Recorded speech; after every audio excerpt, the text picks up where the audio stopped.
नमस्कार, आपण पाहताय देशसत्ता न्यूज रिपोर्टर चॅनल। आज कोराळे बुद्रुक या ठिकाणी या बारामती तालुक्यातील कोराळे बुद्रुक असं नावाजलेलं गाव आहे। या ठिकाणी काही ग्रामस्थांनी उपोषण धरलेलं आहे, आमरण उपोषण धरलेलं आहे।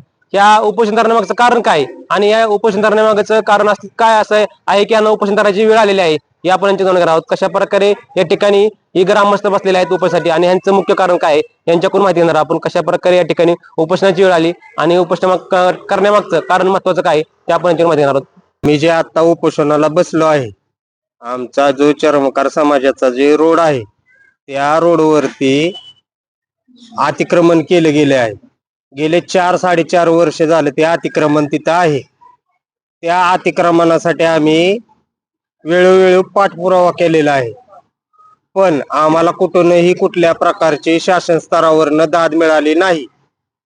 त्या अतिक्रमणाचा सिटी सर्व्हिसच्या लोकांनी मोजणी करून गेल्यात, हद्द फायनल करून गेल्यात, सगळं ते अतिक्रमण काढायला लावलंय तरी ती निघत नाही।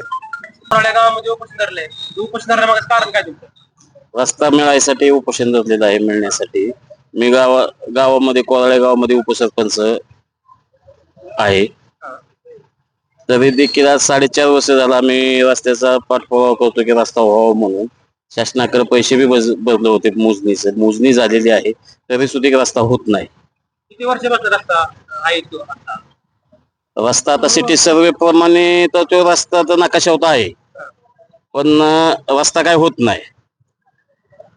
शासनाकडे गेलं, BDO साहेबांकडे गेलं, तहसीलदार साहेबांकडे उडवाउडवीची उत्तर देतात, तुमचं काम होईल, आता होईल, नंतर होईल। आज किती वर्ष झालं अजून आम्हाला रस्ता सुद्धा नाही। तुम्ही सत्तेमध्ये आहात तरी पण तुम्हाला उपोषण करायला लागतंय का? का तर कामच करत नाहीत ना, सांगून सुद्धा काम करत नाही, काय नाही। आता कोणाकोणाकडे तुम्ही आतापर्यंत दाद मागलेले? आता BDO साहेबांकडे मागितली, तहसीलदार साहेबांकडे मागितली, गावच्या ग्रामसेवक आहे त्यांच्याकडे मागितली, कुणीही लक्ष देत नाही या गोष्टी। आता करू, उद्या करू, नंतर करू, नंतर सांगू, अतिक्रमण काढू।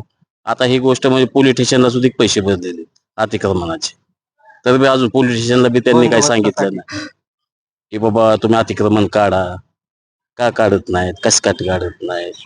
हे शासकीय लोकांचा दबाव येतो त्यांच्यावर, जे गावचे जे पुढारी आहेत कोण ते दबाव टाकतात की बाबा तुम्ही हे करू नका। आम्ही 2018 साली प्रथम ग्रामपंचायतकडे अर्जाद्वारे तक्रार केली होती की आमच्या समाजात रस्ता हवा आहे। मग त्यानंतर अर्ज केल्यानंतर त्याला थोडी प्रोसेस मिळाली, परंतु समाजामध्येच आपापसात गटामध्ये भांडणं लावण्यात आली, मग त्यामुळे ते काम थांबलं गेलं। मग त्यानंतर 2 वर्षानंतर आम्ही पुन्हा ग्रामपंचायतकडे अर्ज केला की बा आम्हाला रस्ता हवायचा या। मग त्या रस्ता होत असताना अशा अडचणी आल्या की प्रत्येक वेळेस सांगितलं जायचं होईल होईल होईल, ग्रामपंचायत लेवलला काही होत नव्हतं। त्यानंतर आम्ही BDO साहेब, तहसीलदार यांच्याकडे दाद मागण्यासाठी गेलो।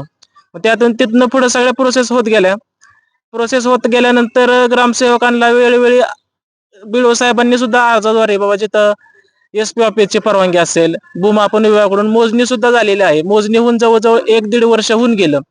1-1.5 वर्ष होऊन गेलं सुद्धा ग्रामसेवकांनी कुठली, नंतर त्यावेळेला काय होतंय, हा करू असा वेळ काढूपणा केला गेला। आता पण अशी प्रोसेस आहे की आम्ही SP ऑफिस वरनं परवानगी सुद्धा मिळालेली आहे, BDO साहेबांनी सुद्धा दिलेले आहेत। काही समोरच्या व्यक्तींनी बाबा कोर्टाकडून हे केलेले, त्या कोर्टाच्या उत्तराला पत्राला सुद्धा उत्तर दिलं गेलं। BDO साहेबांनी सांगितलं होतं ग्रामसेवकांना की तुम्ही बाबा त्या उत्तर द्या आणि पुढचं प्रोसेस चालू करा। वडगाव निंबाळकर पोलीस स्टेशनला देखील पैसे भरलेले आहेत। आता